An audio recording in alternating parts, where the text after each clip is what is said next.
Berkata penyair yang lain, jangan engkau melarang sesuatu tingkah laku dan engkau sendiri mengerjakannya.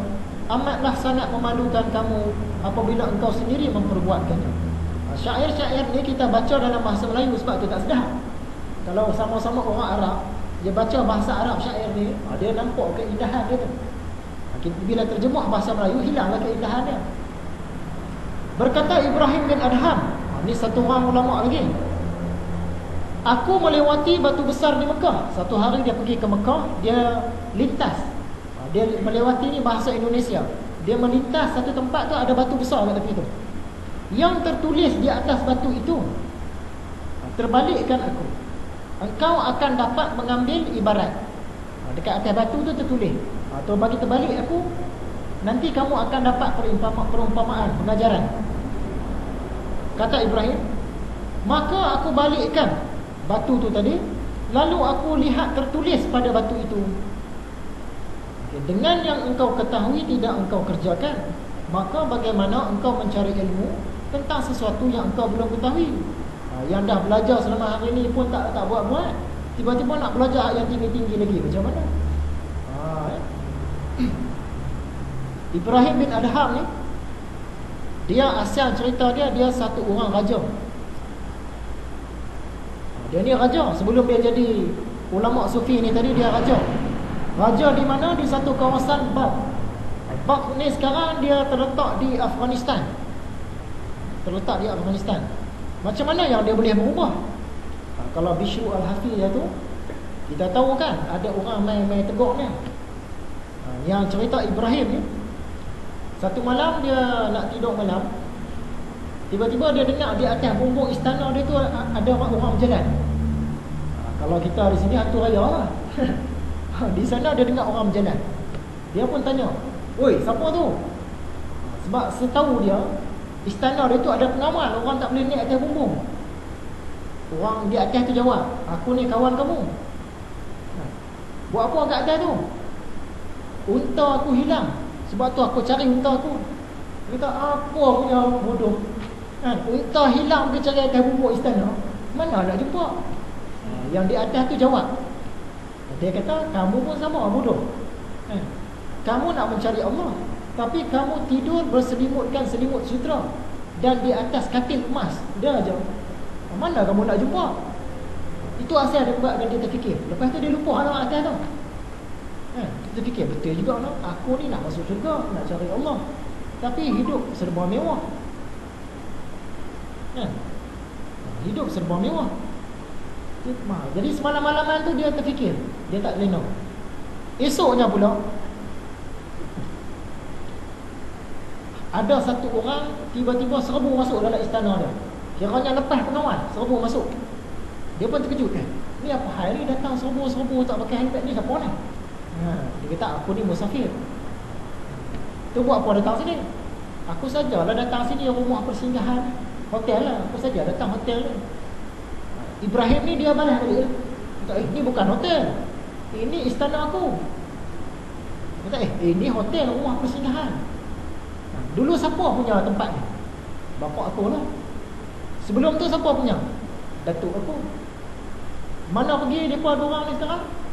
Dua-dua dah mati, masuk kubur dah. Bukan rumah persinggahan dah.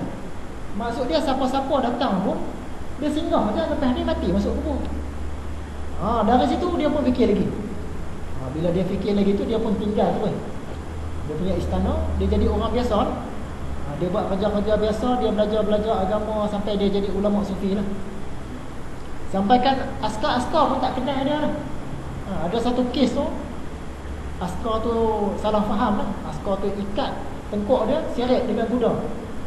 Orang lain nampak, kata, oh kamu tarik tu Raja Ibrahim tu. Baru terkejut, baru dia minta maaf. Oh Raja rupanya, dia tak tahu. Dia ingat orang biasa, rupanya Raja. Tu asal dia berubah. Daripada satu orang raja jadi seorang sufi. Yang tu baru dikatakan tidak mencintai keduniaan. Padahal dia raja dah tu. Di atas tu tadi kita ada sebut Malik bin Dinar. Cerita juga Malik bin Dinar ni, tambah kita punya pengetahuan. Malik bin Dinar ni, dia asal dia satu orang yang kaya dan dia cukup suka minum arak.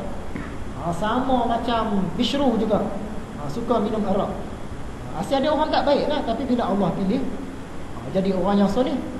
Macam Sayyidina Umar, asalnya penyembah berhala. Bila Allah pilih, jadi khalifah yang kedua. Dia asyik ada minum arak. Satu hari Malik ni dia beli satu orang hamba perempuan. Dia nampak cantik hamba perempuan ni, dia beli. Jadi hamba perempuan ni hukum dia macam isteri kita lah, kita boleh tidur sekali. Jadi walaupun hamba tapi macam isteri.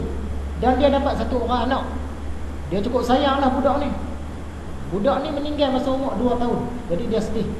Sebelum tu dia duk main-main dengan budak ni, dia duk tuang arak dalam gelas. Budak ni datang bagi tumpah, dia duk teringat benda tu. Tu asal dia.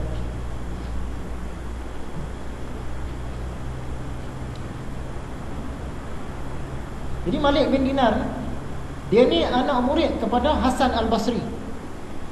Hasan Al-Basri kita ada sentuh sikit hari tu. Dia ni tabi'in, dia bukan sahabat. Dia selepas zaman sahabat baru dia ada. Maksud dia tak sempat jumpa dengan Nabi Muhammad. Tapi dikatakan Hasan Al-Basri ni orang pertama yang membentuk lorong-lorong tasawuf ni. Sebelum tu para sahabat Nabi masing-masing hebat lah. Bila sampai zaman Hasan Al-Basri, dia yang bentuk jalan tasawuf. Mula-mula dia yang susun.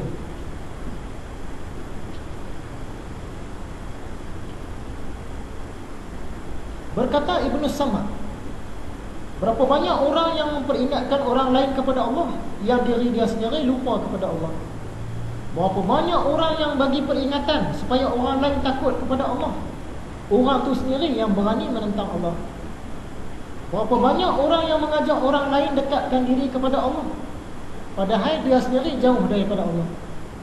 Berapa banyak orang yang menyerukan orang lain kepada Allah, yang dia sendiri lari daripada Allah. Berapa banyak orang yang membaca kitab Allah, terhapus hatinya daripada ayat-ayat Allah. Ni kita tengok sekeliling kita pun tahulah kan? Kadang-kadang orang tu kita angkat sebagai ustaz, sebagai ulama, sebagai ustazah, tapi kadang-kadang dia pun tak macam yang dia cakap tu.